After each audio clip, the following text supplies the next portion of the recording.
interest here this afternoon is with you guys and with Mike Tyson. Did you watch any of the football games this past weekend?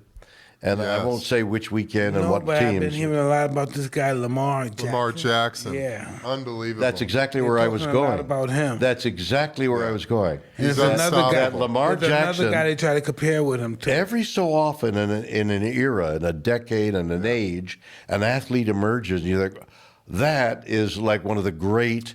That's what human beings are supposed to be like, physically. Yeah. And when you came out, it was the same thing. Here was a boxer whose talent was limitless. Lamar Jackson is a quarterback whose talent, you just didn't know the limits. He's just starting. Your talents as a boxer was unknown, and in everything, as an actor, as an athlete who rides, whose sport now is competing on horses in various disciplines, but in every walk of life, you need the confirmation. You need whatever your body's required to do. You need the talent to whatever it is you're doing. But most importantly, you need the hunger. You need the rage. You Desire. need the intensity. You need the wanting. And the wanting can't be taught, can't be bought. It's there or it's not there. Yeah. So he came out as a boxer, and that's where I wanted to go with you. My bewilderment in fighting. Can I go there with you? Please. I as a kid in school, for a number of reasons, I was in a fight 2-3 times a day in Montreal, Canada. I was defending myself, and I had to take on 1, 2, 3 people at a time. And somebody gave me a yearbook from my high school that I hadn't seen, and my nickname was Tuffy because I was always in a fight. But the fights we were in, especially in the winter in Canada, with your heavy overcoats and everything, you swing and you hit, not much happens. You're wrestling around on the ground.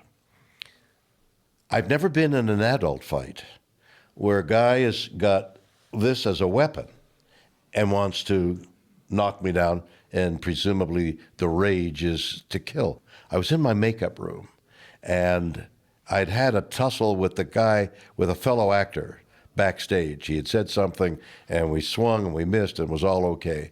And he comes in my room and kicks the door shut, and we're locked in a room together. Okay? And I am so angry that I'm looking at his jugular, and I'm thinking, I'll leap on him and bite his jugular. That's how animal I had been. And the door opened up, and they stopped us from fighting. That's as close as an adult as I come to fighting. Really? Yeah. Wow. I have never had a guy pound my face, pound my body as an adult who could kill me. That's the feeling I want to know about. And you saying, really, like amazing, like you've never been in a fight, my God. Who hasn't been in a fight? A lot of people haven't been in a fight. Well, that's interesting because I explained it to my wife. I told my wife, I said, this is during our period when we were just really getting to know each other as a married couple. And I said, you have to understand, what I did for a living, people avoid their whole entire life. That's right. Yeah. That's right. That's the dichotomy. That and the difference in our upbringing. I know you came from the streets. I know you were a tough guy on the streets, age 16. Customato finds you. You find Customato. You start boxing. And this talent that you had, but also the rage. Well, it's perceived to be rage. It's really not rage. It's a perception of rage. Tell me about that. The art of fighting is not fighting. It's the perception of fighting. Wow. Give me an example of it. Okay. The perception of the person who, what is his name? I don't know, Achilles, the greatest warrior of all. Your perception of fighting him. Right. Well, so the perception of fighting him would be to run away unless you knew that his heel, that his tendon in his heel was the only vulnerable part of his body. Exactly. But in order to do that, you have to risk the chance of You have to getting run killed. around in circles. Whatever it is, you have Right. to take that risk. And that's what fighting's about, taking risk. Okay, so let's not talk about the guys in the ring who now, you're covering up and you're jabbing and you're not allowed to kick. And you can't kick him in the balls and you can't use your fingers to poke his eyes out.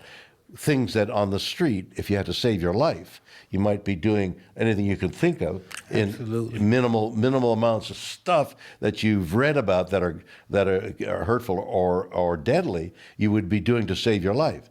But now you're a kid and you're able to kick and bite and scream. That is as primitive as the Vikings with their broadswords. The Vikings with their before guns, when you had to face the enemy with a knife or a sword or your hands, does anybody ever forget that? Nobody talks in history of battle fatigue.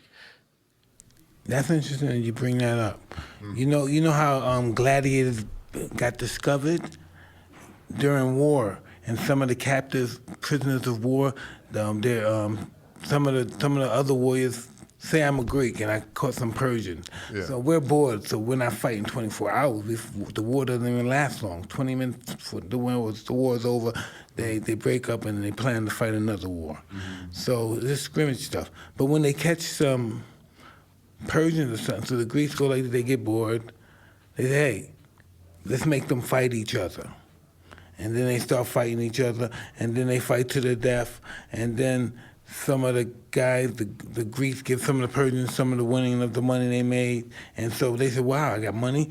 At first time they're prisoners, now they were starving. Now we're eating and drinking from fighting.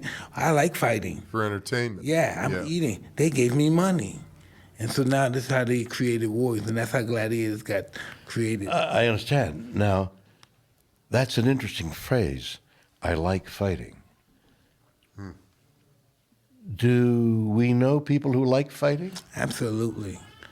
But they don't like hurting people. Isn't that something? Yeah. So how do you explain that? Because you got to hurt somebody to win the fight, right? Absolutely. But the fact is, And you're talking about yourself? no, I'm talking about fighters in general. But you in particular? No, I like the fact of hurting somebody in a match. In the ring. Fighting, yeah. That was scary for them. Yeah, I For like the that. opponent, they knew that you liked hurting them. Yeah, and it's not that I like hurting them. I like to portray the perception that I like hurting people. So wait a minute. You're talking about several levels of things going on. You removed yourself from absolutely liking to hurt somebody, but you wanted to give the perception of liking to hurt somebody. Exactly. But in reality, you didn't like to hurt Yeah, but somebody. with the But why did you like to give that perception? Because with that perception, he becomes intimidated. Intimidated. Yes. You're the intimidator. Yes. By saying, I'm gonna eat your children. No, by thinking I'm going to eat your children. That's what I mean. Not by saying it. But No, thinking. you wouldn't eat their children because they don't taste particularly. You need a lot of hot sauce. But the perception. It's all perception, yes. And so when you said, tell him I'm going to eat his kids, it was all, I'm a beast and I'm coming in the ring and I'm going to, Absolutely. and I'll start eating you first before I eat your kids. And absolutely, and some of my prior annex over the years, he's possibly I will eat his kids. But wait a minute. I love this. So the first question is, why do you want to give that? Is to intimidate them. But I'm going to eat your kids is like, that goes beyond. Absolutely. And you meant it to go beyond. You were trying to think of what's the worst thing I can think of to intimidate them. Probably, yeah. But you wouldn't do that out of the ring. No. Did you never intimidate anybody out of the ring? Before boxing? Anything other to do than with boxing? Any other endeavor? Did you ever try to intimidate somebody? I never knew what intimidated was. I knew what intimidated was, but I didn't know what it was because I was always intimidated as a kid. That's what I saw in the film, and that's what I wanted to talk to you about, the fear, because you we're as afraid as I am about being in a fight because I don't want to get banged up and I don't want to go to a hospital. I don't want to die. You're living on the streets and you're fighting for your life every day. Yeah. So you had to, did you use intimidation then? Not much when I was a kid, but I would just fight somebody. I wasn't. But you were winning I all wasn't your aggressive. fights. Yeah, I was winning, but I Because wasn't you were an a aggressive strong guy. kid.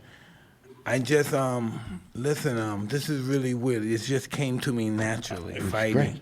Oh, Even fighting when I came to you didn't want to do it, it came to me naturally. Even when I was scared to fight the guy, I might hit him and I break his nose by accident. Things stop. Stupid, just stuff like that. No, I'm no, it's scared. not stupid at all. It's incredible. Yeah.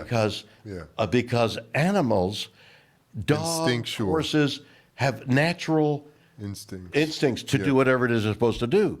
You can only teach a horse or a dog so much, but if they've been bred to herd sheep like police shepherds, they're particularly prone to listening to orders, and they've been bred to do certain. Part of our behavior is our genetic structure. We're probably half of what we are has been passed on to us. Whether it's a tendency to like shellfish or to have a good right cross or whatever it is, half of what we've got has been handed to us from our parents. The other half is, I don't think you get much argument that half is nurture and half is nature. Exactly.